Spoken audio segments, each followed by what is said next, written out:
नमस्कार दोस्तों, आपका स्वागत है हमारे इस चैनल में एडवोकेट कृष्ण कुमार त्रिपाठी। दोस्तों, भरण पोषण का केस हो यानी मेंटेनेंस का केस हो या फिर डोमेस्टिक वायलेंस का केस हो, डोमेस्टिक वायलेंस केस में भी भरण पोषण का आदेश होता है। तो इस तरह के केसेस जितने भी लोगों के ऊपर चल रहे हैं, जो झेल रहे हैं, तो हमारा ये कहना है कि अगर उसमें एक नॉमिनल मेंटेनेंस का ऑर्डर अगर हुआ हो, ठीक है, नाम मात्र का भरण पोषण अगर आपको आदेश हुआ हो, उसके खिलाफ कभी भी हाई कोर्ट ना जाए। ठीक, अगर आप नॉमिनल मेंटेनेंस ऑर्डर के खिलाफ हाई कोर्ट जाते हैं तो हाई कोर्ट की एक बहुत बुरी आदत है कि वो उस उस पिटिशन को तो खारिज करती ही है, साथ में वो मेंटेनेंस को बढ़ा देती है। ठीक है, ऐसा लगभग सभी केसों में होता है, मान के चलिए। ठीक है, उदाहरण के लिए एक शख्स को 3,000 रुपये महीना मेंटेनेंस का ऑर्डर कोर्ट ने दिया था। वाइफ ने उसकी सैलरी जो थी 15 से 20,000 समथिंग शो करी कोर्ट में, और कोर्ट ने इंटरिम मेंटेनेंस का ऑर्डर उसको 3,000 रुपये दिया, जो कि बहुत नॉमिनल है। तो वो हाई कोर्ट पहुंच गया। अब उसके वकील ने क्या उसको राय दी, भगवान जाने, ऐसे वकीलों से भगवान बचाए। ठीक, तो वो हाई कोर्ट पहुंच गया और हाई कोर्ट जब वो पहुंचा और वहां पर उसने जब इस चीज़ की अपील करी कि ऑर्डर ज़्यादा हुआ है, इसको कम किया जाए और खारिज ही कर दिया जाए, इस तरह की बातें मतलब उसके वकील द्वारा की गई, तो कोर्ट ने उसका पिटिशन तो खारिज कर दिया और कोर्ट ने जो 3,000 का आदेश हुआ था उसको 5,000 कर दिया। तो क्या होता है कि दोस्तों इस तरह की गलतियां कभी ना करें। हमने कई बार देखा है और हम थोड़ी एडवाइस भी करते हैं कि अगर मेंटेनेंस का ऑर्डर नॉमिनल हुआ है तो आप उसको चैलेंज ना करें, भूल कर भी ना करें। उसको छेड़ेंगे ना, दिक्कत हो जाएगी। हाँ, आपकी वाइफ अगर उसको चैलेंज कर रही है तब जरूर आप प्रोटेस्ट करें, और तब भी आप जो है कम करने की वकालत ना करें, जितना है उतना रहने दें। महाराष्ट्र से हमारे पास एक शख्स है, उनका कॉल आता है, तो उन्होंने बताया कि उनकी जो सैलरी है वो 65,000 है, 65,000, और उनका मेंटेनेंस ऑर्डर हुआ है 7,000, 7,000। तो ये बहुत ही नॉमिनल ऑर्डर है दोस्तों, बहुत ज़्यादा।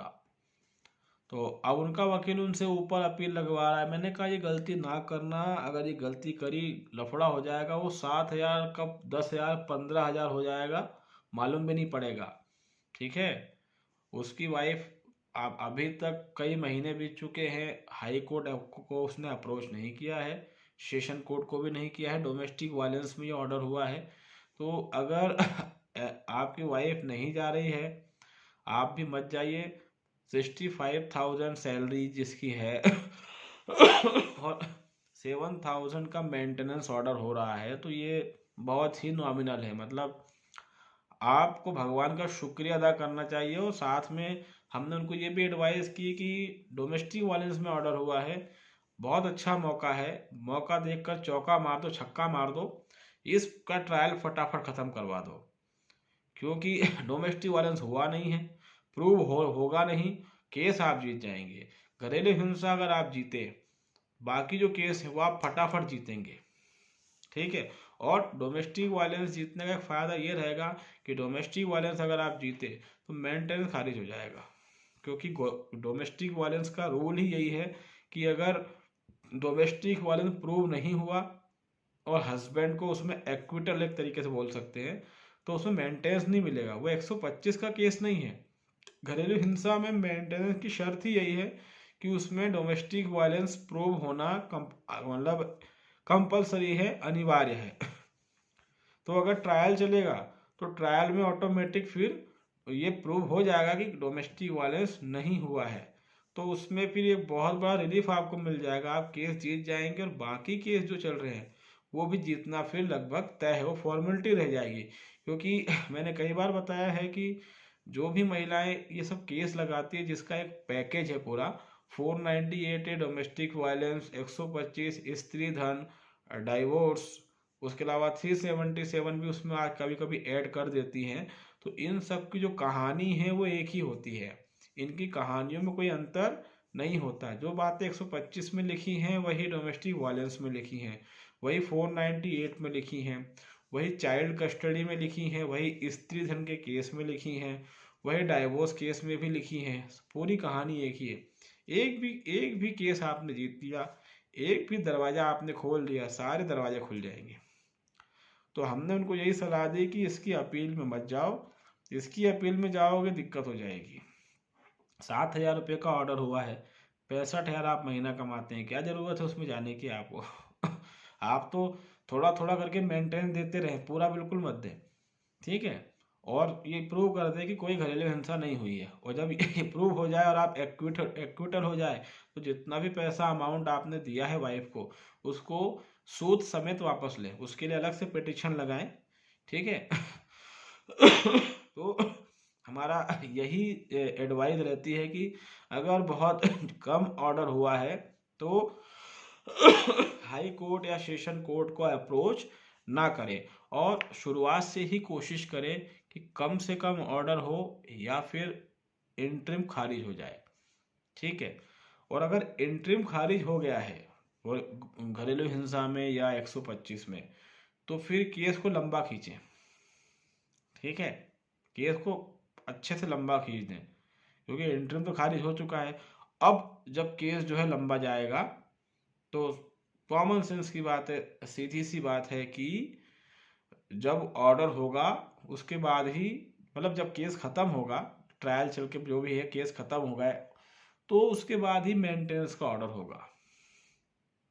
क्योंकि हम सभी जानते हैं कि इसमें जैसे ही इंटरिम ऑर्डर हो जाता है, पत्नी गायब सी हो जाती है, वो सी वसूली लगाती है, ठीक है, एग्जीक्यूशन, और फिर पति परेशान होना शुरू होता है, और लेकिन वो बयान देने नहीं आएगी, एविडेंस पे नहीं आएगी, और हम परेशान होते रहते हैं।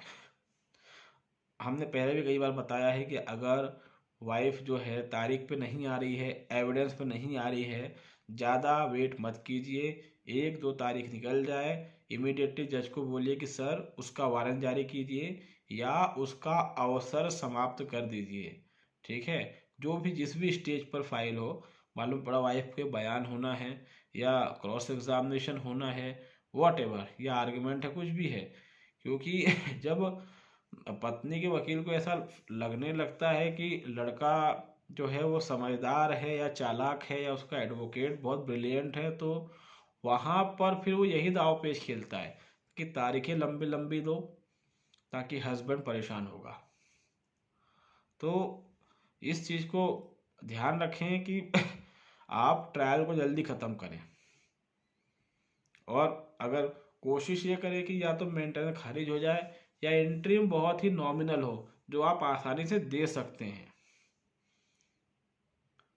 और हाई कोर्ट वगैरह इसके लिए जाने की आवश्यकता नहीं है। देखिए, हाई कोर्ट में किसी भी कारण से आप जा रहे हैं, मालूम पड़ा कोई क्रिमिनल केस है, कोई सिविल केस है, तो हाई कोर्ट सोच समझ के जाया करें, क्योंकि वहाँ जो जो जज बैठे रहते हैं उनका माइंड सेट बड़ा अलग रहता है, वो थोड़े अलग ही गुरूर में थोड़े जीने वाले जज हैं।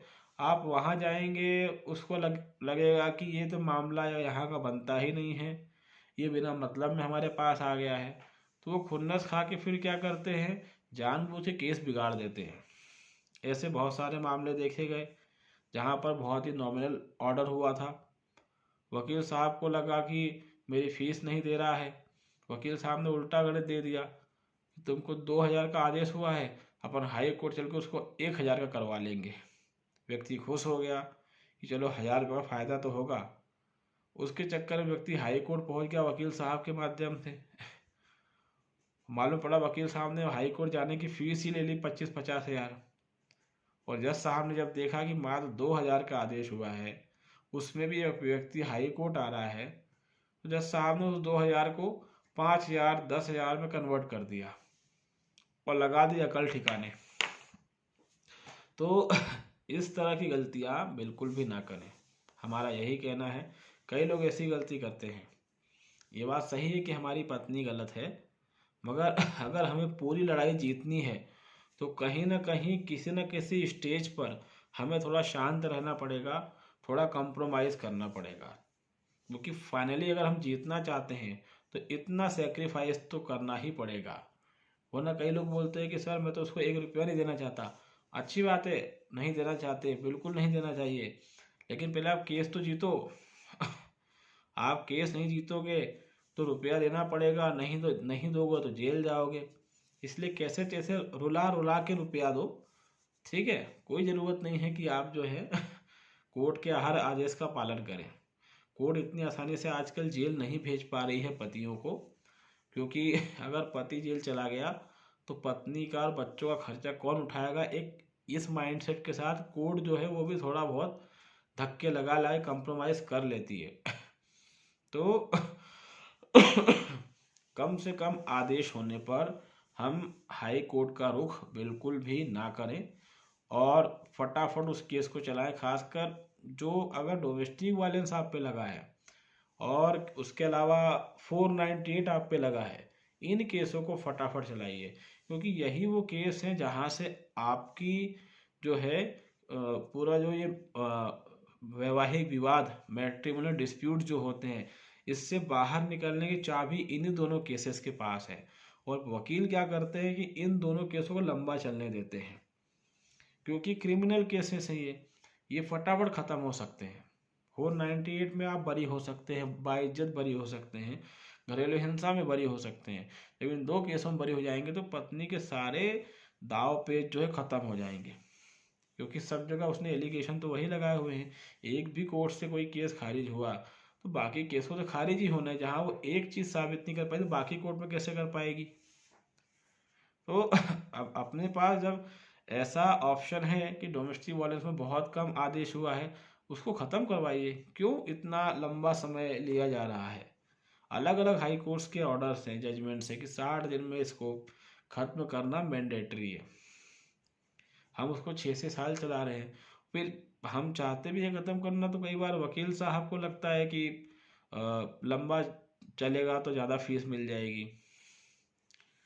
तो हमारी जो मेन सलाह थी यही थी कि आपके ऊपर अगर मेंटेनेंस ऑर्डर हो गया और आपको लगता है कि बहुत नॉमिनल है, मैं इजली उसको दे दूंगा, तो फिर कभी भी हाई कोर्ट का रुख ना करें। अगर उसमें भी हाई कोर्ट जा रहे हैं तो फिर कुल्हाड़ी पर आप पैर मार रहे हैं, मेरा बस यही कहना है। तो उम्मीद है कि अब आपको हमारा वीडियो पसंद आया होगा दोस्तों। अगर आप हमारे चैनल में नए हैं तो इसको लाइक करें, इसको